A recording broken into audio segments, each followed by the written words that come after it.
പൂർവ്വപിതാക്കളെന്ന് കർമ്മലിത്ത സഭ മഞ്ഞമ്മൽ സഭ വിശേഷിപ്പിക്കുന്ന മുണ്ടഞ്ചേരി അച്ഛനൊക്കെ യാത്ര ചെയ്ത ഒരു വിളഭൂമിയിലാണ് നമ്മൾ നിൽക്കുന്നത്. ഇതിങ്ങനെ കത്തിപ്പടർന്ന കേരളത്തിലെമ്പാടും കർമ്മലിത്തക്കാരുടെ പിന്മുറക്കാരനായ ഞാനിങ്ങനെ കേരളത്തിൽ അങ്ങിങ്ങൊക്കെ ധ്യാനിപ്പിക്കാനൊക്കെ ചെല്ലുമ്പോൾ ആദ്യം ചോദിക്കുന്ന ചോദ്യമാണ്, നിങ്ങൾ മഞ്ഞമ്മൽ അച്ഛന്മാരാണോ?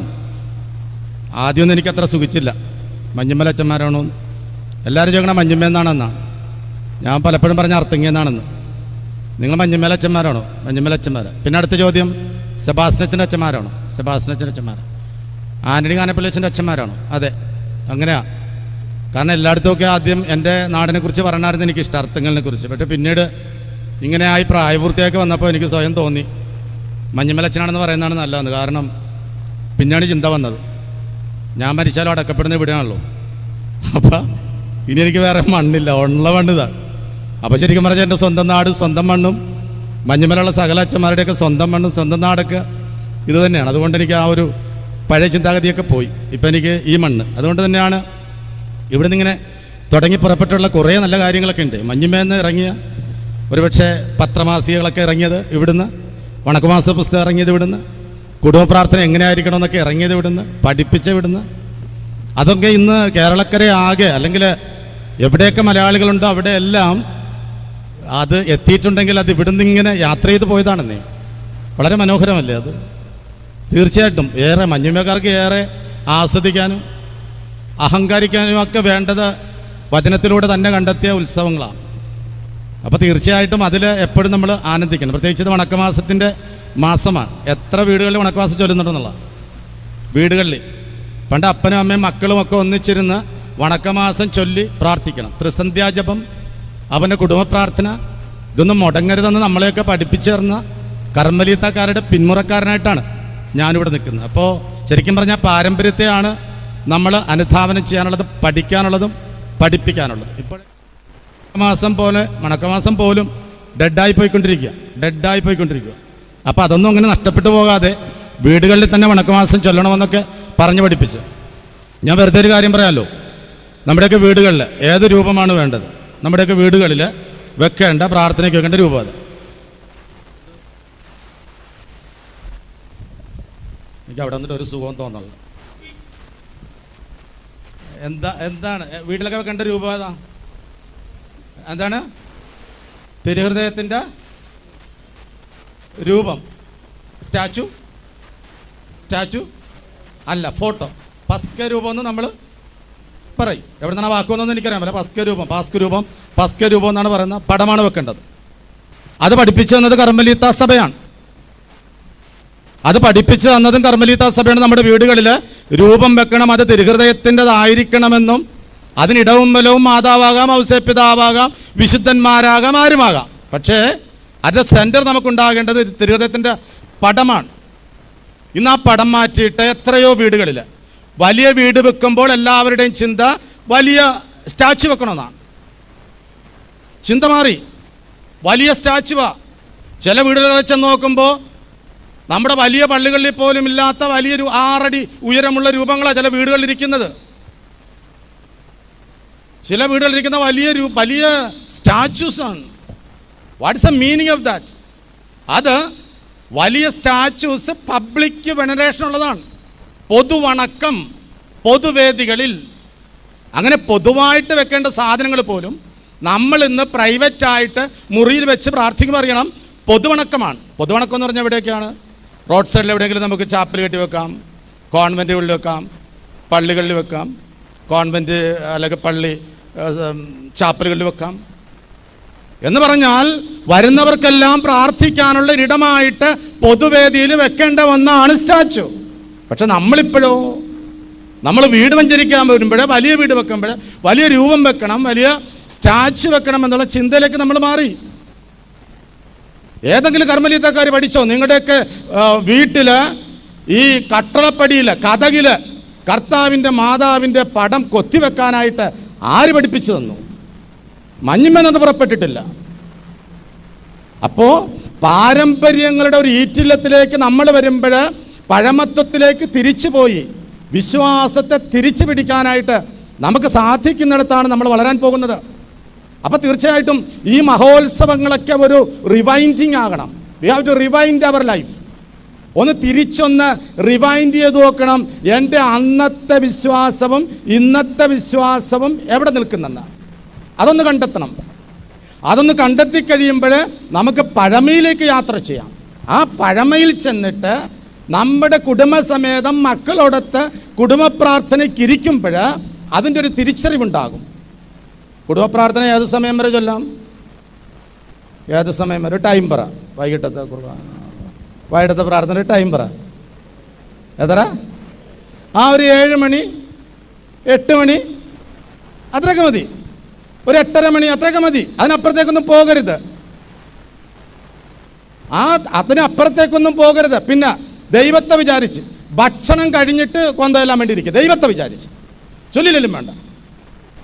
എല്ലാം തിന്ന് സമൃദ്ധിയായി സുഭിക്ഷമായി ഇനി മക്കളെ നിങ്ങൾ അമ്മയുടെ അടുത്ത് കിടന്നുറങ്ങിക്കോ, ഇനി അമ്മ പ്രാർത്ഥിച്ചോളാം എന്ന് പറയുന്ന ഒരു തത്വത്തിലേക്ക് നിങ്ങൾ പോകാൻ പാടില്ല. പള്ളിയിൽ എത്ര പ്രാവശ്യം മണിയടിക്കും? പള്ളിയിൽ എത്ര പ്രാവശ്യം മോയെ? പിന്നെ നോണ പറയരുത്. എത്ര പ്രാവശ്യം? പിന്നെ എൻ്റെ ചേച്ചി എന്തിനാ ചേച്ചി നോണ പറഞ്ഞു? രാവിലെ എപ്പോഴാണ് അടിക്കണം? 5:30. ഉച്ചയ്ക്ക്, വൈകിട്ട് 7 മണി. പിന്നെ അതിനുശേഷം അപ്പം എത്രയായി? അത് 4 മണിയായി അല്ലേ? ഈ 3 മണി അടിക്കണം എന്തിനു വേണ്ടിയിട്ടാണ്? രാവിലെ അടിക്കണം. മണി അടിക്കുമ്പോൾ എന്ത് പ്രാർത്ഥന ചൊല്ലണം? കർത്താവിൻ്റെ മാല എത്ര പേര് ചൊല്ലുന്നുണ്ട്? ഉച്ചക്ക് മണി അടിക്കുമ്പോൾ എന്ത് ചെയ്യണം? എത്ര പേര് ചൊല്ലുന്നുണ്ട്? ത്രിസന്ധ്യക്ക് മണി അടിക്കുമ്പോൾ എന്ത് ചെയ്യണം? എത്ര പേര് ചൊല്ലുന്നുണ്ട്? മണി അടിക്കണ സമയത്ത് ചൊല്ലണേ. നിങ്ങൾ രാത്രി പ്രാർത്ഥന ചൊല്ലുമ്പോൾ 8:30 9 മണിക്കോ അല്ല കർത്താവിൻ്റെ മാലാക്ക് ചൊല്ലേണ്ടത്. മണിയടി സ്വരം നിന്റെ വീട്ടിലെത്തുന്നുണ്ടെങ്കിൽ ആ സമയത്ത് തിരികെത്തിച്ച് ത്രികാല ജപം ചൊല്ലണം. കർമ്മലിത്ത പാരമ്പര്യം പഠിപ്പിച്ച കാര്യമാണെന്നേ. അതിനുശേഷം അടിക്കണ മണി എപ്പോഴാണ്? 7:30. മഞ്ഞുമല അതിനുശേഷമൊക്കെ മണിയടി 9 മണിക്കൊക്കെ അടിക്കുന്നുണ്ട്. 9 9:15 അടിക്കുക. പോട്ടെ, അതൊന്നും കൂട്ടണ്ട. അത് അച്ഛന്മാർ പ്രാർത്ഥനയ്ക്ക് അടിക്കണം. എന്തിനാണ് 7:30 അടിക്കുക? എന്തിനാണ് 7:30 അടിക്കണ മണി? എന്തിനാണ്? മരിച്ച ആത്മാക്കളുടെ പ്രാർത്ഥനയിലാണ്, മരിച്ച വിശ്വാസികളുടെ പ്രാർത്ഥന. ഒരു ദിവസം പോലും മരിച്ച വിശ്വാസികളുടെ പ്രാർത്ഥന മുടങ്ങാൻ പാടില്ല. കാര്യം എന്താണെന്നറിയാമോ? ഒറ്റ സെൻറ്റൻസിൽ പറഞ്ഞുതരാം. ജീവിച്ചിരിക്കുന്നവരുടെ പ്രാർത്ഥനയാണ് മരിച്ചുപോയവരുടെ ആഹാരം. പറഞ്ഞു. ഞാൻ മലയാളത്തിലല്ലേ പറഞ്ഞു? എന്താണ് പറഞ്ഞത്? ഒന്നുകൂടെ പറഞ്ഞേ. ജീവിച്ചിരിക്കുന്നവരുടെ പ്രാർത്ഥനയാണ് മരിച്ചവരുടെ ആഹാരം. അപ്പം 7:30 അടിക്കുന്ന മണി എന്തിനാണ്? ആ മരിച്ചവർക്ക് നമ്മൾ അന്നം വിളമ്പിയാണ്. ഈ അന്നം കിട്ടാതെ ആത്മാവിന് റെസ്റ്റ് ഇല്ലെന്ന്. Your family will be disturbed. അത്രേ ഉള്ളൂ. അസ്വസ്ഥമാകും കുടുംബം. മരിച്ച വിശ്വാസികളുടെ ആത്മാക്കളുടെ പ്രാർത്ഥന ചൊല്ലാതിരുന്നാൽ നിന്റെ കുടുംബത്തിൽ നിന്ന് പൂർവികരായിട്ട് മരിച്ചു പോയിട്ടുള്ള ആത്മാക്കൾ they are not happy. English മനസ്സിലായോ? They are not happy. അവർ ഹാപ്പി അല്ലെന്നേ. അവർക്ക് വിശപ്പ് കെട്ടിട്ടില്ല. You do not give the daily bread. അന്നു വേണ്ടുന്ന ആഹാരം നീ കൊടുത്തില്ല. അതുകൊണ്ടല്ലേ തിരുസഭ അവസാനത്തെ മണിയടിക്കുന്നത്. 7:30 മണിയടിച്ചിട്ട് സകല മരിച്ച വിശ്വാസികളുടെ ആത്മാക്കൾക്കും വേണ്ടി പ്രാർത്ഥിക്കാൻ പറയുന്നത്. അതുകൊണ്ട് പ്രാർത്ഥന മുടക്കാൻ പാടില്ല. നവംബർ മാസത്തിൽ മുഴുവനും അവർക്ക് വേണ്ടി കുർബാന ചൊല്ലിച്ച് ഒപ്പീസ് ചൊല്ലി പ്രാർത്ഥിക്കാൻ പറയുന്നത് അവർക്ക് നല്ല ആഹാരം കൊടുക്കാൻ വേണ്ടിയിട്ടാ. ആത്മാക്കളുടെ വണക്കമാസം വരെ ഉണ്ട്. അതുപോലും ചൊല്ലി നമ്മൾ ആത്മാക്കളുമായിട്ട്. കാരണം എന്താ? നമ്മുടെയൊക്കെ ലൈഫ് ഭൂമിയിൽ താൽക്കാലികമാണ്, കുറച്ചേ ഉള്ളൂ. ബൈബിൾ പറയും 80 കൂടിയാൽ എവിടെ എങ്ങോട്ട് പോകാനാ? ഈ പോക്ക് പോയാൽ അത്രയൊന്നും ഉണ്ടാകാൻ പോണില്ല. കൂടിയാൽ 80 അതൊക്കെ പോയിക്കോട്ടെ, 110 വരെ ജീവിച്ചോട്ടെ, അത്രേ ഉള്ളൂ. ഇനിയുള്ള കാലമെല്ലാം നമ്മൾ അടക്കപ്പെട്ടവരാണെന്നുള്ള ബോധ്യമുണ്ടാകണം. അതുകൊണ്ട് പിന്മുറക്കാർ പ്രാർത്ഥിക്കണമെങ്കിൽ, നമുക്ക് ശേഷമുള്ളവർ പ്രാർത്ഥിക്കണമെങ്കിൽ അവരത് കണ്ടുപഠിക്കണം. എൻ്റെ അപ്പനും അമ്മയും ഒക്കെ പ്രാർത്ഥിച്ചിരുന്നുവെന്ന് അവരത് കണ്ടുപഠിക്കാൻ തക്ക വിധത്തിൽ നമ്മൾ മരിച്ച വിശ്വാസികളുടെ പ്രാർത്ഥനയിൽ പ്രബലപ്പെടണം. ആത്മാവ് പട്ടിണി കിടക്കാൻ പാടില്ല. അവർക്ക് വേണ്ടിയിട്ട് നിരന്തരമായിട്ട് പ്രാർത്ഥിക്കണം. നിരന്തരമായിട്ട് സമ്പർക്കത്തിലേർപ്പെടുന്ന ചില വ്യക്തികൾ പോലുമുണ്ട്, അവരുമായിട്ട് സംസാരിച്ച് കിടക്കുന്നവർ പോലുമുണ്ട്. അത്തരത്തിലേക്ക് പോകണ്ട. പക്ഷേ ഒരു മരിച്ച വിശ്വാസപ്പെട്ട ആത്മാവും രക്ഷിക്കപ്പെടാതെ പോകരുത്. നിന്റെ പ്രാർത്ഥന കിട്ടാതെ മതി. അതുകൊണ്ട് ഞാൻ പറഞ്ഞ സെന്റൻസ് എന്താണ്?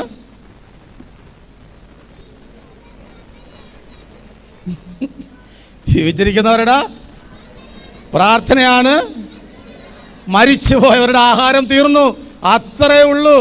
നമുക്കറിയാൻ പാടില്ലേ, നമ്മുടെ അമ്മച്ചിമാരൊക്കെ ചെന്നിട്ട് നവംബർ മാസത്തിൽ എഴുതിപ്പിക്കും പത്രോസ്, പൗലോസ്, യോഹൻ, അവരുടെ അപ്പോസ്തലന്മാരുടെ പേരാണല്ലോ. അപ്പം നമ്മുടെ കുടുംബത്തിൽ നിന്ന് മരിച്ചവരുടെയൊക്കെ പേര് പറഞ്ഞങ്ങോട്ട് എഴുതിച്ച് അവസാനത്തിൽ എഴുതും. അവസാനം ആരുപോലുമില്ലാത്ത ആത്മാക്കൾ. കാരണം എന്താ? പ്രാർത്ഥിക്കാനായിട്ട് ഇനിയും ആരും ഭൂമിയിൽ അവശേഷിക്കാത്ത ആത്മാക്കൾക്ക് വേണ്ടി പ്രാർത്ഥിക്കാൻ പറഞ്ഞിട്ട് അടിവരയിട്ട് ഇവർ തിരിച്ചിറങ്ങുമ്പോൾ കാര്യം നമ്മൾ വ്യക്തമായിട്ടറിയണം. നമുക്ക് വേണ്ടി പ്രാർത്ഥിക്കാനും ആരൊക്കെയോ ഈ ഭൂമിയിൽ ജന്മമെടുത്തിട്ടുണ്ടെന്നുള്ള സത്യം തിരിച്ചറിയാൻ വേണ്ടിയിട്ടാണ്. ആരൊക്കെയോ നമുക്ക് വേണ്ടി പ്രാർത്ഥിക്കാനായിട്ട് തയ്യാറാകുന്നുണ്ട്. അടുത്ത തലമുറയെ പറഞ്ഞ് പഠിപ്പിച്ചിട്ടുണ്ടെന്നുള്ള ബോധ്യമാ. ഔസേപ്പിതാവിനെ കുറിച്ച് കേട്ടിട്ടില്ലേ? ആരാ ഔസേപ്പിതാവ്? ഈശോയുടെ ഈശോയുടെ വളർത്തച്ച ഔസേപ്പിതാവ്. ഔസേപ്പിതാവ് എങ്ങനെ നന്മരണ സഹായിയായി? നിങ്ങൾക്ക് മലയാളം അറിയില്ലല്ലോ. ഹൗ ഔസേപ്പിതാവ് ബിക്കെയും ദ ഗുഡ് മരണ സഹായി? എങ്ങനെയായി? ഔസേപ്പിതാവ് എങ്ങനെ നന്മരണമായി? ഔസേപ്പിതാവിനെ സംബന്ധിച്ചിടത്തോളം ഔസേപ്പിതാവിൻ്റെ ഒരു പഴയകാല പുസ്തകത്തിൽ എഴുതിയിരിക്കുക. അതായത് അദ്ദേഹം വീട്ടിലായിരിക്കുമ്പോൾ ആരെങ്കിലും മരിക്കാൻ കിടക്കുന്നെന്ന് കേട്ടാൽ ഈ ഔസേപ്പ് അങ്ങോട്ടോടും. അവിടെ പോയിട്ട് ആ മരിക്കാൻ പോകുന്ന ആളിന് കൂട്ടിരിക്കും. പറയുന്നത് മരിക്കാൻ പോകുന്ന ആളാണ് ഏറ്റവും കൂടുതൽ സാത്താനാൽ പീഡിപ്പിക്കപ്പെടാൻ പോകുന്ന ആൾ.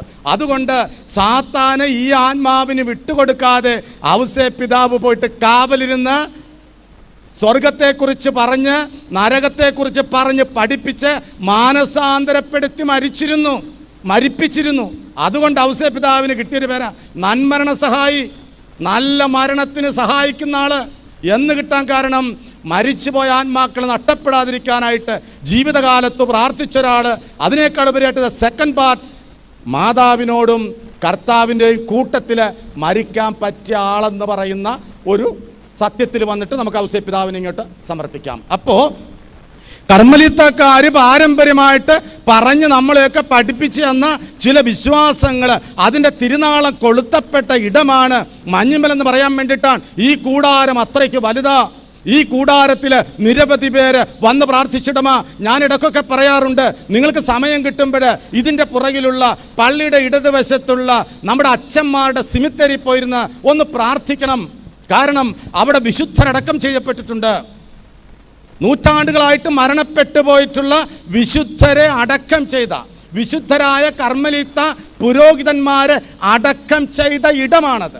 അതുകൊണ്ട് നമ്മൾ വ്യക്തമായും കൃത്യമായും ഈ മണ്ണിൽ വരുമ്പോൾ പള്ളിയുടെ ഇടതേ വാതിലൂടെ ഇറങ്ങിയാൽ ആ സിമിത്തരിലെത്താൻ മഞ്ഞുമക്കാരോട് പറയേണ്ട ആവശ്യമില്ല. പക്ഷേ നിങ്ങളവിടെ പോയി ധ്യാനിക്കണം, നിങ്ങളവിടെ പോയി മെഡിറ്റേഷൻ നടത്തണം, നിങ്ങളവിടെ പോയിട്ട് നിങ്ങൾക്ക് ഇഷ്ടമുള്ള അച്ഛന്മാരോട് പ്രാർത്ഥിക്കണം.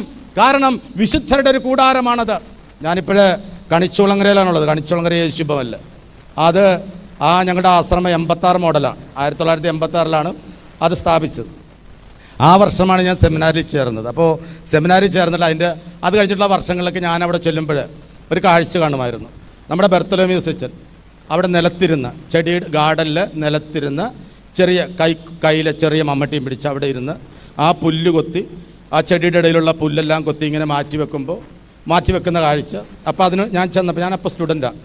അപ്പോൾ അടുത്തൊരു ആശ്രമം ഉണ്ടെന്ന് കേട്ട്, എൻ്റെ വീട് അർത്തിങ്കിലാണല്ലോ. അപ്പോൾ അടുത്തൊരു ആശ്രമം ഉണ്ടെന്ന് കേട്ട് ചെന്നാൽ അപ്പോൾ ചെറിയ മമ്മട്ടി വെച്ച് ഈ പുല്ലെല്ലാം, അദ്ദേഹം പ്രൊവിൻഷ്യലായിരുന്നു, പ്രൊവിൻഷ്യലിന് ശേഷം അവിടെ വന്ന് സുപ്പീരിയറായത്. അപ്പോൾ അതെല്ലാം ഇങ്ങനെ കൊത്തിയെടുത്ത് ഇങ്ങനെ ബർത്ത്ഡേ ഇങ്ങനെ ആ പുല്ലെല്ലാം ഇങ്ങനെ കളയുമ്പോൾ അപ്പോൾ അദ്ദേഹം എന്നോട് പറയുകയായിരുന്നു, ബ്രദറെ ഇതുപോലെ ആയിരിക്കണം, എപ്പോഴും അതിപ്പോൾ പണിയൊക്കെ എടുക്കണം, അധ്വാനിക്കണം, നമ്മുടെ വീടിന് വേണ്ടിയിട്ടാണെന്നുള്ള ഓർമ്മയിൽ പണിയൊക്കെ എടുക്കണം, മാനുവൽ ലേബർ, അതായത് മണ്ണിൽ പണിയെടുക്കണം എന്നൊക്കെ ഇങ്ങനെ പറഞ്ഞു തന്ന ആ ചിന്തേൻ്റെ മനസ്സിൽ കൂടെ. ഇപ്പോൾ ഞാനവിടെ സുപ്പീരിയറാണ്.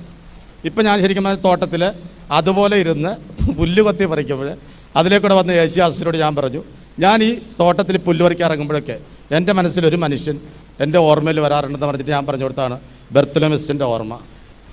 അത്രയോ വർഷങ്ങൾക്ക് മുൻപ് ആ മനുഷ്യൻ പറഞ്ഞൊരു കാര്യമുണ്ട്, ഈ തോട്ടത്തിലിരുന്ന് ഇതുപോലെ പുല്ല് പറിച്ച് അല്ലെങ്കിൽ എന്തെങ്കിലുമൊക്കെ മാനുവൽ ലേബർ എന്തെങ്കിലുമൊക്കെ പണിയെടുത്ത് നമ്മുടെ ഹൗസാണെന്നുള്ള ബോധ്യം ഉണ്ടാകണം. ഇങ്ങനെ എത്ര എത്ര ധന്യരായ വിശുദ്ധര നിങ്ങൾക്കെല്ലാം അറിയാവുന്ന അച്ഛന്മാർ ധാരാളം. ഞാനിന്ന് സുവിശേഷം വായിച്ചതാ.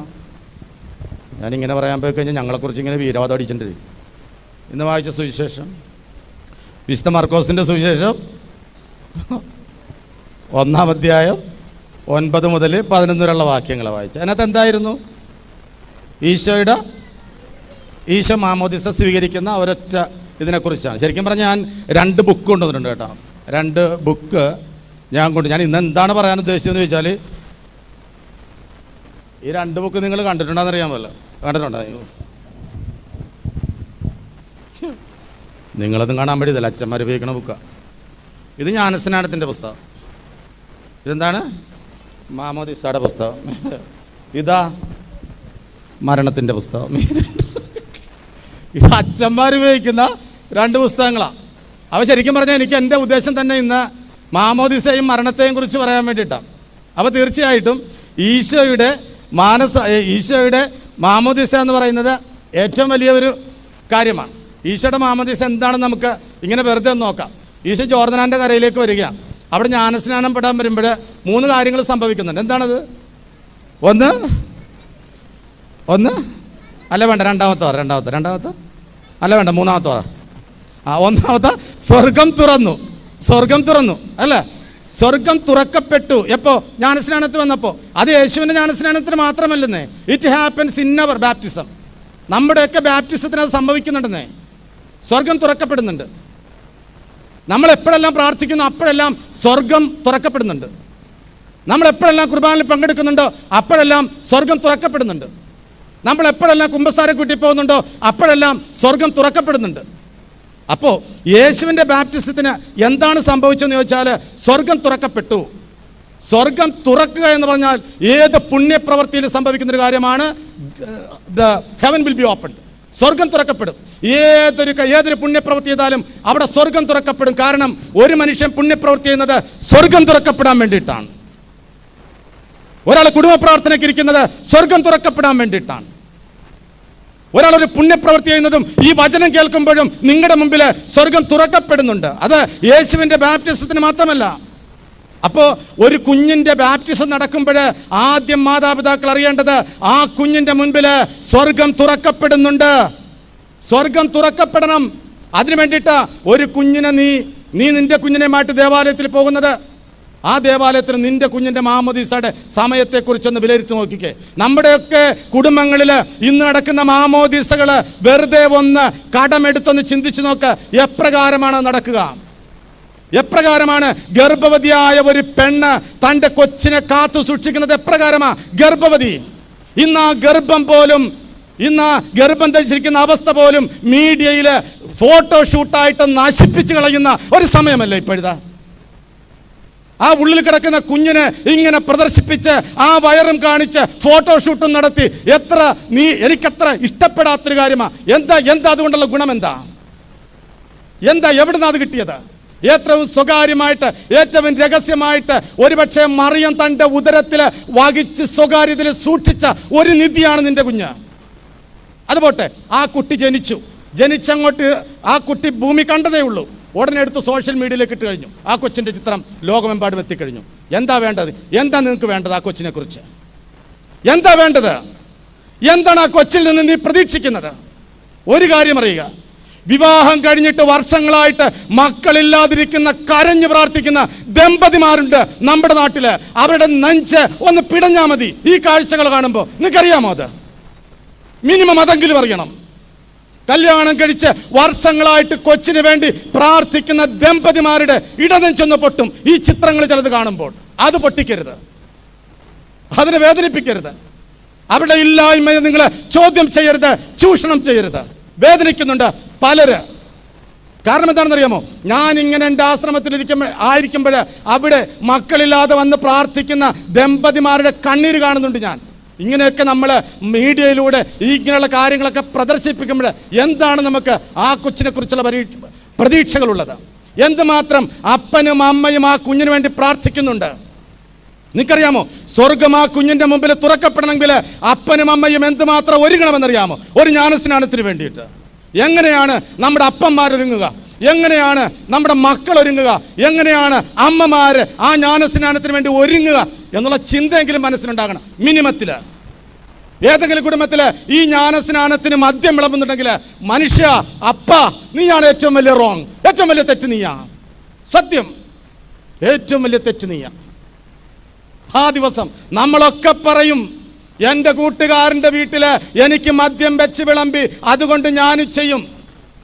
തങ്കി ഞങ്ങളുടെ അടുത്താണ്, തങ്കിപ്പള്ളിയിൽ മിഷൻ ധ്യാനത്തിന് കഴിഞ്ഞിടക്ക് നമ്മളവിടെ മിഷൻ ധ്യാനം നടത്തി. മിഷൻ ധ്യാനം നടത്തിയപ്പോൾ ആ മിഷൻ ധ്യാനത്തിൽ ഒരു ചേട്ടൻ എൻ്റെ പ്രസംഗമെല്ലാം കഴിഞ്ഞിട്ട് ഇങ്ങനെ ഇവിടെ വന്നിട്ട് എന്നെ പുറകെ ഇരുന്നിട്ട് എൻ്റെ അടുത്ത് വന്ന് ഈ കാര്യത്തെക്കുറിച്ച് ഇങ്ങനെ ജ്ഞാനസ്നാനത്തെക്കുറിച്ച് പറഞ്ഞു കഴിഞ്ഞപ്പോൾ ഒരു ചേട്ടൻ കിട്ടുന്നു. അദ്ദേഹത്തിനൊരു 70 വയസ്സുണ്ട്. അപ്പോൾ അദ്ദേഹം പറഞ്ഞൊരു കാര്യമാണ്, അച്ഛാ, ഞാനൊരു കുടിയനായിരുന്നു, ഞാനൊരു മുക്കുടിയനായെന്ന് വേണേൽ പറയാം. എൻ്റെ കൂട്ടുകാരനോടൊപ്പം, എനിക്ക് ഒരേ ഒരു കൂട്ടുകാരനുള്ള, അവനോടൊപ്പമാണ് ഞാൻ മദ്യപിച്ചുകൊണ്ടിരുന്നത്. സദാസമയം തന്നെ മദ്യപിക്കും. അവന് 3 മക്കളാണ്. അതിൽ ആ കുട്ടിയുടെ ആ 3 മക്കളിലെ ഇളയവളുടെ ഫസ്റ്റ് കമ്മ്യൂണിയൻ, ആദ്യ കുർബാന സ്വീകരണം കഴിഞ്ഞ് ആ കൊച്ചിങ്ങോട്ട് വരുമ്പോൾ ആ കൊച്ച് വന്ന് അവളുടെ അപ്പന് സ്തുതി കൊടുത്തു. അപ്പോഴും ഞങ്ങൾ കുടിച്ചിട്ട് ഇങ്ങണച്ചു. ആ അപ്പന് സ്തുതി കൊടുത്തു. അപ്പനെ താഴ്ത്തി പിടിച്ചിട്ട് അവൾ കാതിലെന്തോ പറഞ്ഞു. അതുപോലെ തന്നെ അവൾ എന്നെയും താഴ്ത്തി, എനിക്ക് സ്തുതി എന്ന് എന്നെയും താഴ്ത്തിയിട്ട് എൻ്റെ അടുത്ത് ഒരു കാര്യം പറഞ്ഞു, എൻ്റെ അപ്പനോടൊപ്പം ഇനി ഇരുന്ന് കുടിക്കരുതെന്ന്. ഞാൻ അന്ന് നിർത്തിയതാണച്ചോ, ഞാൻ അന്ന് നിർത്തിയതാ. ആദ്യ കുർബാന സ്വീകരണം കഴിഞ്ഞ് ഒരു കൊച്ചൻ്റെ കാതിൽ അത് കുടിയനായിട്ട് മുക്കുടിയനായിട്ട് വന്ന് നിൽക്കുമ്പോൾ എൻ്റെ കാതിൽ പറഞ്ഞു, എൻ്റെ അപ്പനോടൊപ്പം കുടിക്കരുത്. അന്ന് നിർത്തിയച്ചോ. വയസ്സ് 70 എനിക്കിപ്പോഴ്. ആദ്യ കുർബാന സ്വീകരിച്ച കുട്ടിയുടെ ആ ഒരൊറ്റ വാക്ക. അച്ഛനിപ്പോഴ് ഈ മദ്യം വെച്ച് വിളമ്പരുതെന്ന് പറഞ്ഞില്ലേ, അത് സത്യമാ. നിന്റെ കൊച്ചിന്റെ മുമ്പിൽ സ്വർഗം തുറക്കപ്പെടുന്ന ദിവസം നീ അപ്പനായിട്ട് ആ കൊച്ചിന്റെ സ്വർഗം നീ അടച്ചു കളഞ്ഞു. ആദ്യ കുർബാന സ്വീകരണ ദിവസം നീ മറ്റുള്ളവരോടൊപ്പം നിന്റെ വീട്ടിൽ മദ്യം കൊണ്ടുവന്നിട്ടുണ്ടെങ്കിൽ ആ കൊച്ചിന്റെ മുമ്പിൽ സ്വർഗം നീ അടച്ചു കളഞ്ഞു. സത്യമാ. വേണ്ട, ആ വീട്ടുകാരൻ വെച്ച് വിളമ്പിക്കോട്ടെ. അവിടെ വന്നു കയറുന്ന കൂട്ടുകാരന് പറഞ്ഞുകൂടെ, എടാ ഇന്ന് നിന്റെ കൊച്ചിന്റെ ബാപ്റ്റിസം അല്ലേ, ഇന്ന് നിന്റെ കൊച്ചിന്റെ ഫസ്റ്റ് കമ്മ്യൂണിയൻ അല്ലേ, എനിക്ക് ഇന്ന് വേണ്ട, നമുക്ക് വേറെ ദിവസമാകാം. ഒന്നങ്ങനെ പറഞ്ഞു തുടങ്ങിക്കേ. കാര്യങ്ങളൊക്കെ നമ്മുടെ നാട്ടിൽ മാറി മറിയും. നീ ആ വീട്ടിൽ ചെല്ലുന്നവനെന്ന് പറഞ്ഞു, ഇന്ന് എനിക്ക് വേണ്ട, ഇന്ന് നിന്റെ കൊച്ചിന്റെ ആദ്യ കുർബാനയല്ലേ. കാരണം എന്താ, ഇന്ന് കൊച്ചിന്റെ മുമ്പിൽ സ്വർഗം തുറക്കപ്പെടുന്ന ദിവസമാ. വെറുതെ സ്വർഗം തുറക്കപ്പെടുകയല്ലേ, ആ കൊച്ചിനെ കുറിച്ചുള്ള ദൈവത്തിന്റെ പദ്ധതികള് പരിശുദ്ധാത്മാവ് വെളിവാക്കുന്ന ദിവസമാ. ആ കുട്ടിയെക്കുറിച്ചുള്ള ദൈവത്തിന്റെ പദ്ധതികള് വെളിവാക്കുന്ന ദിവസമാ. പ്രാവിന്റെ രൂപത്തില്, കർത്താവിന്റെ ബാപ്റ്റിസത്തില് പ്രാവിന്റെ രൂപത്തിൽ ആത്മാവ് ഇറങ്ങി വന്നെങ്കിൽ അത് തന്നെയാണ് ഇന്നത്തെ ജ്ഞാനസ്നാനങ്ങൾ സംഭവിക്കുക. ആ കൊച്ചിനെ കുറിച്ചുള്ള ദൈവത്തിന്റെ പദ്ധതി. ആ പദ്ധതിക്ക് നമ്മളായിട്ട് തടസ്സം നിൽക്കാൻ പാടില്ല. അത് ആദ്യ കുർബാനയായാലും കൺഫർമേഷൻ ആയാലും ഫസ്റ്റ് കമ്മ്യൂണിയൻ ആയാലും പിന്നെ ബാപ്റ്റിസം ആയാലും എന്ത് തന്നെ കൂദാശ ഏതായാലും. കാരണം ഞാൻ പറഞ്ഞില്ലേ, അന്ന് സ്വർഗം തുറക്കപ്പെടുന്ന ആത്മാവ് ഇറങ്ങി വരുന്ന ദിവസമാ. എന്തിനാ ആത്മാവ് ഇറങ്ങി വന്നത്? യേശുവിനോട് സ്വർഗം സംസാരിച്ചതുപോലെ നീ എൻ്റെ പ്രിയപുത്രനാ എന്ന് പറഞ്ഞതുപോലെ നിന്നോട് പറയപ്പെടാനുള്ള സമയത്തിന്റെ പൂർത്തീകരണമാ. അപ്പൊ ഈ 3 കാര്യങ്ങള്, സ്വർഗം തുറക്കപ്പെടുന്നതും പരിശുദ്ധാത്മാവ് ഇറങ്ങി വരുന്നതും നിന്നോട് ദൈവം സംസാരിക്കുന്ന ദിവസമാണ്. ഏത്? നമ്മൾ ഈ കൂദാശകളിൽ പങ്കെടുക്കുന്ന നിമിഷങ്ങൾ, ദിവസങ്ങൾ, ആ സമയങ്ങളൊക്കെയും. അതിന് വിഘാതമായിട്ട് തടസ്സമായിട്ട് നിൽക്കാനായിട്ട് ആർക്കും അവകാശമില്ല. അതുകൊണ്ടാണ് T.S. എലിയട്ട് എന്ന് പറയുന്ന ഇംഗ്ലീഷ് സാഹിത്യകാരൻ പറയുന്നത്, the beginning is my end. എന്താണ് പറഞ്ഞത്? എന്താ പറഞ്ഞത്? The beginning is my end എന്ന് പറഞ്ഞാൽ എന്താ? Thank you. The beginning is my end എന്ന് പറഞ്ഞാൽ എന്താ? ബിഗിനിങ് ഈസ് മൈ എൻഡ് എൻ്റെ തുടക്കമാണ് എൻ്റെ ഒടുക്കം. എൻ്റെ തുടക്കമാണ് എൻ്റെ ഒടുക്കം. ഞാൻ എന്ത് തുടങ്ങി വെച്ചോ അത് ഭംഗിയായിട്ട് നീ എങ്ങനെ തുടങ്ങി വെച്ചോ അത് തന്നെ ആയിരിക്കും നിന്റെ അവസാനമെന്ന്. നമ്മുടെ മക്കളുടെ ജീവിതത്തിൽ നീ എന്ത് തുടങ്ങിക്കൊടുത്തു? ഈ കൊച്ചിന്റെ ബാപ്റ്റിസ ദിനത്തില് നീ എന്താ തുടങ്ങി വെച്ചത്? എന്താ തുടങ്ങി വെച്ചത്? അത് തന്നെ നീ ആ കൊച്ചുമായിട്ട് പോയിട്ട് അങ്ങേറ്റത്ത് അവസാനിക്കാൻ പോകുന്നുള്ളൂ. ഒരു കാര്യം നിങ്ങൾ അറിഞ്ഞോ? ഈ പ്രാവശ്യം ദുഃഖവ്യാഴാഴ്ച എനിക്ക് പ്രസംഗം വിടുമായിരുന്നു. എവിടെ അറിയാവോ? എടക്കൊച്ചി പള്ളിയിലായിരുന്നു. വെള്ളിയാഴ്ച ദുഃഖ വെള്ളിയാഴ്ച എനിക്ക് അറിയാവോ മൂലമ്പള്ളിയിലായിരുന്നു. ഈ രണ്ട് പള്ളിയിൽ ഞാൻ ഈ പ്രസംഗത്തിൽ ചെന്ന് കഴിഞ്ഞപ്പോൾ ഞാൻ കണ്ടൊരു കാഴ്ച എന്നാൽ ഭയങ്കര ജനമായിരുന്നു ഈ പ്രാവശ്യം. നിങ്ങൾ ശ്രദ്ധിച്ചാരെങ്കിലും? മറ്റേത് കൊല്ലത്തില്ലാത്തതിനേക്കാൾ ജനം ഈ കൊല്ലം പള്ളികളിൽ വിശുദ്ധ വാരത്തിനുണ്ടായിരുന്നു. ഞാൻ വെറുതെ എൻ്റെ ആശ്രമത്തിൻ്റെ കണിച്ചോളങ്ങര യേശുവിലാണ്, അതിൻ്റെ വാതിൽക്ക് ഹൈവേയിൽ ഞാൻ വലിയ ബുധനാഴ്ച എഴുതി വെച്ചു. രാത്രി ചൊവ്വാഴ്ച രാത്രി എഴുതി വെച്ചു കുമ്പസാരം വെണ്ടക്കാക്ഷരത്തിൽ. എന്തക്ഷരത്തിൽ? വേറെ പച്ചക്കറി ഒന്നും കിട്ടിയില്ല. വെണ്ടക്കാക്ഷരത്തിൽ ആയിരിക്കും എഴുതി വെച്ചു കുമ്പസാരം. എൻ്റെ ദൈവമേ, രാവിലെ മുതൽ രാത്രി വരെ ആദ്യമായിട്ട് ഇതൊരു കാര്യമാ. രാവിലെ മുതൽ രാത്രി വരെ ഭയങ്കരമായ കുമ്പസാരം നടക്കുക. അത് ഹൈവേയില്. ആ വഴി പോയവരൊക്കെ കണ്ടവരൊക്കെ ക്രിസ്ത്യാനികള് ഒക്കെ അവിടെ കയറി പാതിരാത്രി വരെ കുമ്പസാരത്തില്. ബുധനാഴ്ച ആ രാത്രി തന്നെ ഞാൻ ആ ബോർഡ് എടുത്ത് മാറ്റി. കാരണം ഐ വാസ് ടയേർഡ്. അത്ര പേര് അവിടെ ഒന്ന് കുമ്പസാരിച്ചു. അതിനും വേണ്ട ആളാ. അപ്പൊ ഞാൻ എന്ത് ചെയ്തു? ഈ ദുഃഖ വെള്ളിയാഴ്ച കഴിഞ്ഞിട്ട് ശനിയാഴ്ച ഞാൻ ഇരുന്നിട്ട് 16ഓളം പള്ളികളില് ഞാനിങ്ങനെ ഫോൺ ചെയ്ത് അച്ഛന്മാരെ വിഷ് ചെയ്യാൻ വേണ്ടി. എന്ത് വിഷയം? ക്രിസ്മസാ, ഈസ്റ്റർ വിഷ് ചെയ്യാൻ വേണ്ടിയിട്ട് ഞാൻ അച്ഛന്മാരെ ഇങ്ങനെ ഫോൺ ചെയ്ത്. കാരണം എനിക്കൊരു കാര്യം അറിയണമായിരുന്നു, അവിടെ പള്ളിയിലൊക്കെ ആൾക്കാരൊക്കെ എങ്ങനെ എന്തോരം ഉണ്ടായിരുന്നു എന്നൊക്കെ അറിയണമായിരുന്നു. എല്ലാ അച്ഛന്മാരും പറഞ്ഞൊരു കാര്യമുണ്ട്, അച്ഛാ ഭയങ്കര ജനമായിരുന്നു ഈ പ്രാവശ്യം പള്ളികളിൽ. ഈ പ്രാവശ്യം വിശുദ്ധ വാരത്തില് വലിയ ജനാവലി ഉണ്ടായിരുന്നു എല്ലായിടത്തും. മഞ്ഞമല എങ്ങനെ ഉണ്ടായിരുന്നു? ഇപ്പൊ തന്നെ ഉണ്ടായിരുന്നു. ഭയങ്കര ജനമായിരുന്നു. കാര്യം എന്താണെന്ന് അറിയാമോ? എനിക്കറിയാം കാര്യം എന്താ. നിങ്ങൾക്കറിയാമോ? ആർക്കെങ്കിലും അറിയാമോ? ഐ ചലഞ്ച് ചെയ്യൂ, ഐ വെല്ലുവിളിക്കൻ യു പറ. ആർക്കെങ്കിലും അറിയാവോ?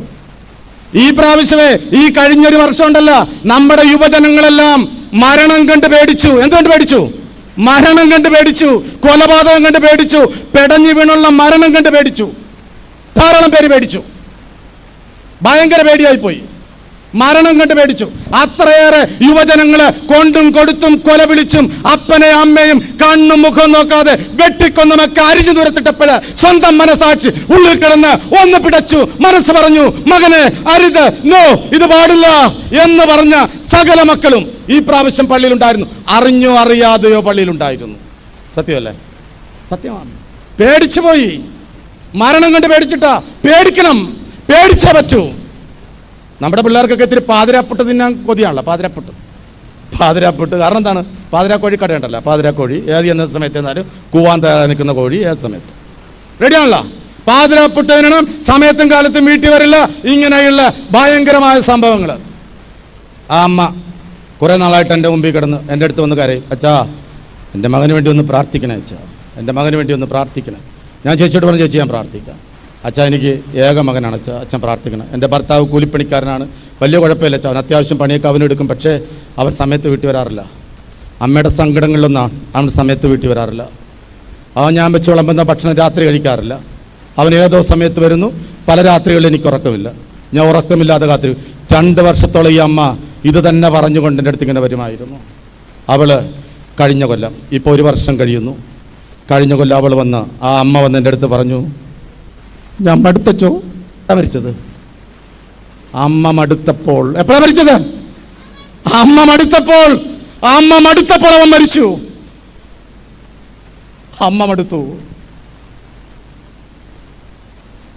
ഈ ഈസ്റ്ററും കഴിഞ്ഞ ക്രിസ്മസും അവള് അന്തസ്സായിട്ട് ആഘോഷിച്ചു. അവൾ അവിടെ വന്നു. ഞാൻ പറഞ്ഞു, മകൻ മരിച്ച അച്ഛാ, ഒരു രാത്രി പോലും ഉറങ്ങാത്ത എനിക്ക് ദൈവം തന്ന സ്വർഗമാ. ഞാൻ ശരിക്കും ആഹ്ലാദിക്കും, ഞാൻ ശരിക്കും ആനന്ദിക്കും. കാരണം എൻ്റെ മനസ്സ് അത്രയ്ക്ക് തകർന്നു പോയതാ. ഉറക്കമില്ലാതെ ഇപ്പൊ ഞാൻ ഉറങ്ങുന്നു. കാരണം ഞാൻ വിശ്വസിക്കുന്നു എൻ്റെ പ്രാർത്ഥന വഴി എൻ്റെ മകൻ സ്വർഗത്തിലാകാമെന്ന് ഞാൻ വിശ്വസിക്കുന്നു. ഞാൻ ആനന്ദിക്കുന്നു. അത്ര ദിനരാത്രങ്ങൾ ഞാൻ ഉറങ്ങിയിട്ടില്ലച്ചോ.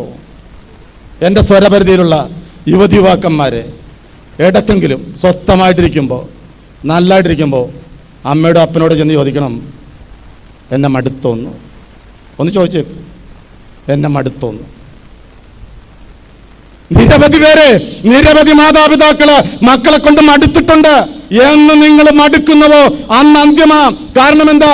മാതാപിതാക്കൾ മടുത്താൽ, അമ്മയുടെ ഗർഭപാത്രം ഒന്ന് പിടഞ്ഞാൽ, അപ്പന്റെ നിഷ്കളങ്കത ഒന്ന് വേദനിച്ചാൽ. ഒരു കാര്യത്തിൽ ഞാൻ ഹാപ്പിയാണ് കേട്ടോ. 40 വയസ്സിനുള്ള മുകളിലുള്ള അപ്പന്മാരൊക്കെ മാക്സിമം നന്നായിട്ടുണ്ട് ഇപ്പം. കാരണം പിള്ളേർ അത്രക്കും ചീത്തയായല്ലോ. അതുകൊണ്ട് 40 വയസ്സിന് ഇനിയും നന്നായില്ലെങ്കിൽ എൻ്റെ ചേട്ടാ നന്നാകാൻ സമയം ഇത് ലാസ്റ്റ് പോയിന്റാണ്. സത്യമാ പലരും. കാരണം എന്താ? നമ്മളെ സംബന്ധിച്ചിടത്തോളം നമുക്ക് പഴയതും അറിയാം, നമുക്ക് പുതിയ കാലഘട്ടം അറിയാം. പക്ഷേ പുതിയ മക്കൾക്ക് പഴയതറിയില്ല, പഴയത് എന്താണെന്ന് കൂടെ അറിയില്ല. കാരണം അവരെല്ലാം ലേറ്റസ്റ്റ് യുഗത്തിലുള്ളവരാ. അവരുടെ പഴമകളെല്ലാം കമ്പ്യൂട്ടറാണ്, അവരുടെ പഴമകളെല്ലാം AI ആണ്, അവരുടെ പഴമകളെല്ലാം ഈ നൊസ്റ്റാൾജിക് ആയിട്ടുള്ള ഈ യുഗം തന്നെയാണ് അവരുടെ പഴമകളും. അതുകൊണ്ട് സത്യവും നീതിയും ന്യായവും എന്താണെന്ന് അറിയാവുന്നവർ നമ്മളാണെന്നുള്ള നല്ല ബോധ്യമുണ്ടാകുക. അതുകൊണ്ടാണ് ഞാൻ പറഞ്ഞത്, പള്ളികളിൽ പ്രാർത്ഥനയ്ക്കായിട്ട് ധാരാളം യുവതിവാക്കളുണ്ടെന്നേ. തിരുസഭ ഇനി മുമ്പോട്ട് തകരില്ല. കാരണം അത്രയേറെ പ്രാർത്ഥിക്കുന്ന യുവതി യുവാക്കളുള്ള സമയമാ. KCYM-ആയിട്ടും ജീസസ് യൂത്തായിട്ടും ഒക്കെ പ്രവർത്തിക്കുന്ന, നന്നായിട്ട് പ്രാർത്ഥിക്കുന്ന പല ദേവാലയങ്ങളുടെയും മുറ്റത്ത് വട്ടം വളഞ്ഞിരുന്ന് രാത്രി 9 മണി വരെയും പ്രാർത്ഥിക്കുന്ന നല്ല യുവാക്കളുള്ള നാടാണ് നമ്മളുടേത്. തീർത്ഥാടനം നടത്തുന്ന നല്ല പക്ക യുവാക്കളുള്ള. ഈ പ്രാവശ്യം എത്ര ആയിരം യുവാക്കള് മലയാറ്റൂരേക്ക് കുരിശും പിടിച്ച് നടന്നു എന്നറിയാമോ?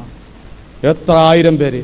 ഹൈവേ സൈഡും റോഡ് സൈഡും മുഴുവൻ കാണണമായിരുന്നു. അതിൽ നിങ്ങൾക്കറിയാമോ, അതിൽ 10 പേര് പോയിട്ടുണ്ടെങ്കിൽ 7 പേരും മാനസാന്തരപ്പെട്ടവരാണ്.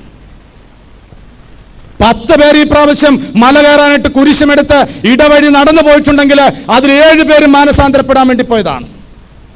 അത്രയേറെ ശുഭകരമായ ദിനരാത്രങ്ങളിലൂടെ, ശുഭകരമായ ദിവസങ്ങളിലൂടെ കടന്നു പോകുന്നവരാണ് നമ്മൾ. ആ ഒരു സത്യം വളരെ വ്യക്തമായിട്ട് നമ്മൾ അറിഞ്ഞിരിക്കണം. അതുകൊണ്ട് ഒന്നേ നമുക്ക് രക്ഷപ്പെടാനുള്ള പ്രാർത്ഥനയും പള്ളിക്കാര്യങ്ങളും, മറ്റൊന്നുമില്ല.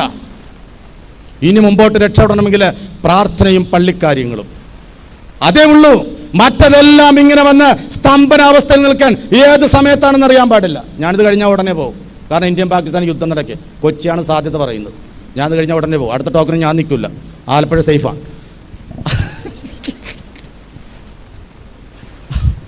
സത്യമാ. കാരണം നമുക്കറിയില്ല അടുത്തത് എന്താണ് സംഭവിക്കാൻ പോകുന്നത്. നമുക്കറിയാത്ത അനിശ്ചിതത്വത്തിലാണ് നമ്മൾ നിൽക്കുന്നത്. ഒരു ഗ്യാരണ്ടി ഇല്ല. അതുകൊണ്ട് മക്കൾ പുറത്തേക്ക് പോയാൽ മാതാപിതാക്കളെ പേടിക്കുന്നത്. അതുകൊണ്ടാ. ഏതൻ തോട്ടം കണ്ടിട്ടുണ്ടോ? ഏതൻ തോട്ടം? ഡീനോ ഏതൻ തോട്ടം? വേർ ഈസ് ഏതൻ തോട്ടം? ഏതൻ തോട്ടം എവിടെയാ? ഹാവ് യു സീൻ ഏതൻ തോട്ടം? Garden of Eden have you seen? കണ്ടിട്ടുണ്ടോ? ഏതൻ തോട്ടം നമ്മുടെ വീട് തന്നെയാണ്. ഏതൻ തോട്ടം നമ്മുടെ വീടാണ്. നന്മതിന്മത് തിരിച്ചറിയാവുന്ന വൃക്ഷം അതിനകത്ത് തന്നെയാണ്. നന്മതിന്മ തിരിച്ചറിയാനുള്ള വൃക്ഷം അതിനകത്ത് തന്നെയാണ്.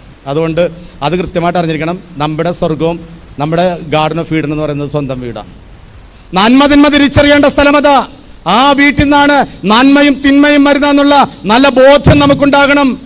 അതുകൊണ്ട് മക്കളൊക്കെ പക്കയായിട്ട് വളരാനായിട്ട് സാധിക്കണം. ഇപ്പം മകൻ പോയി, അമ്മ പറഞ്ഞില്ലേ ഞാൻ മടുത്തെന്ന് അല്ലേ?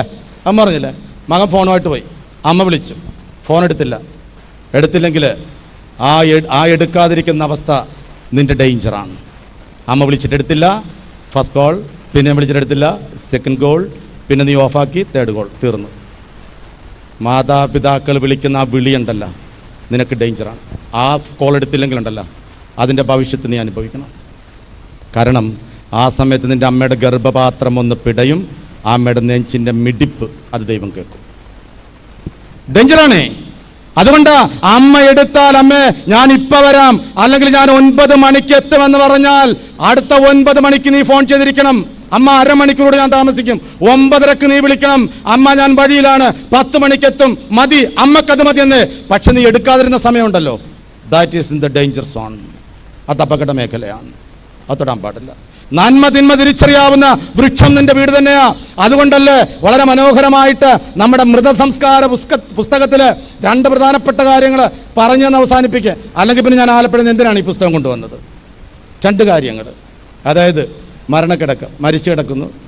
എന്താണ് ചേച്ചി എന്താ പറഞ്ഞ? മരിച്ച് എന്തിനാ 2 ആക്കണത്? അച്ഛൻ 10 കാര്യം പറയാം. 2 എണ്ണമുള്ളൂ.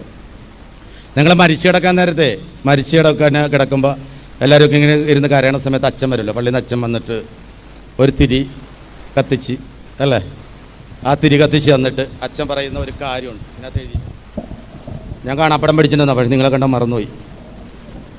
ആ തിരി കത്തിച്ച് തന്നിട്ട് പറയുന്നൊരു കാര്യമുണ്ട്. ജ്ഞാനസ്നാന നീരുറവയിൽ നിന്ന് ജലത്തിൽ മുക്കിപ്പിടിച്ചെടുത്ത ഈ തിരിയിൽ നിന്ന് പകർന്നു തന്ന വെളിച്ചം പ്രിയമകനെ സ്വർഗത്തിലേക്ക് നിനക്കിനിയും വെളിച്ചമായിരിക്കട്ടെ എന്ന് പറഞ്ഞു. അതായത് ജ്ഞാനസ്നാനത്തിൻ്റെ സമയത്തൊരു തിരി കത്തിച്ച് തരുന്നുണ്ട്. ആരുടെ കയ്യിലാണ്? ആരുടെ? കൊച്ചിൻ്റെ കയ്യിലാണ്. ആ പഞ്ഞപ്പൻ്റെയും പഞ്ഞമ്മയുടെയും കയ്യിൽ, പരിഞ്ഞമ്മയുടെ കയ്യിൽ തിരിയെടുത്ത് കൊടുക്കുന്നുണ്ട്. എന്നിട്ട് പറയുന്നുണ്ട്, ഈ കുട്ടിക്ക് ഇത് വെളിച്ചമായിരിക്കട്ടെ സ്വർഗരാജ്യത്തില. മരണസമയത്ത് മരിച്ചു കിടക്കുമ്പോഴും കൊണ്ടുവന്ന് ആ തിരി ഇങ്ങനെ കൊടുത്തിട്ട് പറയുന്നുണ്ട്, സ്വർഗരാജ്യത്തിലേക്ക് ഇത് വെളിച്ചമായിരിക്കട്ടെ എന്ന്. അപ്പോൾ നീ ഇത് കെടാതെ കാത്തു സൂക്ഷിച്ചതിനകത്ത് പറയുന്നുണ്ടേ, നീ ദീപം കെടാതെ കാത്തു സൂക്ഷിച്ചു. ശരിക്കും കാത്തു സൂക്ഷിച്ചായിരുന്ന? ജ്ഞാനസ്നാന അവസരത്തിൽ നിന്റെ കയ്യിൽ കത്തിച്ചു തന്ന തിരി അത് കെടാതെ നീ കാത്തു സൂക്ഷിച്ചെന്ന് മരിച്ചു കിടക്കുമ്പോൾ ഞാൻ കേൾക്കാത്ത വിധത്തെ എൻ്റെ കാതിൽ പുരോഹിതൻ പറയുന്നു, ഈ തിരി നീ കെടാതെ കാത്തു സൂക്ഷിച്ചു. പക്ഷെ ആ തിരി ഞാൻ കണ്ടിട്ടില്ല. എൻ്റെ അമ്മ അതെടുത്ത് വെച്ചുമില്ല, പിന്നീട് ഞാൻ കണ്ടിട്ടുമില്ല. അതിനെ കാണിച്ചിട്ട് എന്തേ അമ്മ എടുത്ത് വെക്കാതിരുന്നത്? ആ കൊച്ചിൻ്റെ കയ്യിൽ ആദ്യം കത്തിച്ചു കൊടുത്ത തിരിയൊന്നും എടുത്ത് വെക്കാമായിരുന്നില്ല? എല്ലാ ബർത്ത്ഡേക്ക് വന്ന് കത്തിക്കാമായിരുന്നില്ല? എന്നിട്ട് അതൊന്ന് മാറ്റി വെക്കാമായിരുന്നില്ല? കൊച്ചിന് പ്രായപൂർത്തിയാകുമ്പോൾ എടുത്ത് കൊടുക്കാമായിരുന്നല്ലോ. ജ്ഞാനസ്നാനത്തിന് കത്തിച്ചു തന്ന തിരിയാണിതെന്ന് പറഞ്ഞിട്ട് എന്തേ ആ തിരി ശ്രദ്ധിച്ചില്ല?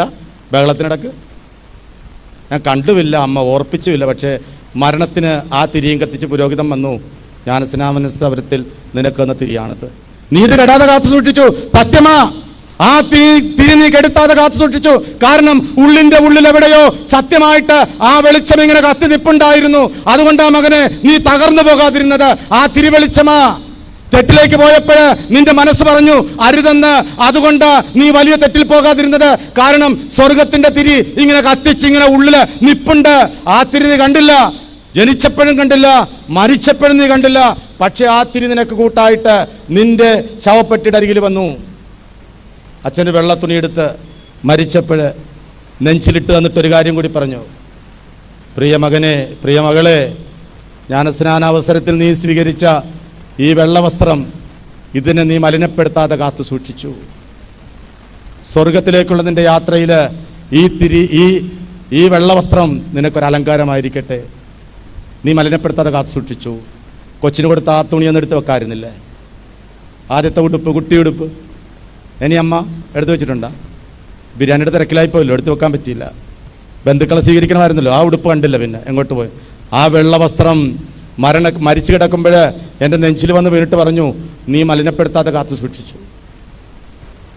ജ്ഞാനസ്നാനാവസരത്തിൽ കെട്ട് ഈ തിരിയും ഈ വെള്ള വസ്ത്രവും ഉണ്ടല്ലോ, അത് മാത്രമേ ഉള്ളെന്നേ നമുക്ക്. അന്ന് കുരിശടയാളത്താല് തൈലത്താല് നെഞ്ചില് ചാർത്തി തന്ന ആ തൈലത്തിന്റെ അഭിഷേകമുണ്ടല്ലോ, അതേ ഉള്ളെന്നേ. ആ 2 പുണ്യങ്ങളാ ഇങ്ങനെ മനസ്സിൽ കിടന്നിട്ട് മരണം വരെയും നമ്മളെ കൊണ്ടുവന്ന് അങ്ങേയറ്റത്ത് നിർത്തുമ്പോൾ നമ്മളെ ജ്ഞാനസ്നാനം ഓർമ്മപ്പെടുത്തി, മരണം ഓർമ്മപ്പെടുത്തി. അപ്പോൾ ഈശോ ഒരു കാര്യം പറഞ്ഞു, എനിക്കൊരു മാമോദീസ മുങ്ങുവാനുണ്ട്, അത് പൂർത്തിയാകുന്നത് വരെ ഞാൻ അസ്വസ്ഥനാ. എനിക്കൊരു മാമോദീസ. യേശുവിന്റെ മാമോദീസ ഏതാ? യേശുവിന്റെ മാമോദീസ മരണമാ. അതുകൊണ്ട് നമ്മുടെ ഈ 2 പുസ്തകങ്ങളില് മാമോദീസായിലും മരണത്തിലും ഒരേ കാര്യം പറയുന്നത്. അതുകൊണ്ട് ജീവിച്ചിരിക്കുമ്പോൾ മാത്രമാണ് സ്വർഗീയമായ പുണ്യങ്ങൾ ചെയ്യാൻ. അതും ജ്ഞാനസ്നാന അവസരത്തിൽ അത്ര പരിശുദ്ധനാക്കിയിട്ടാണ് നിന്നെ യാത്രയാക്കിയത്.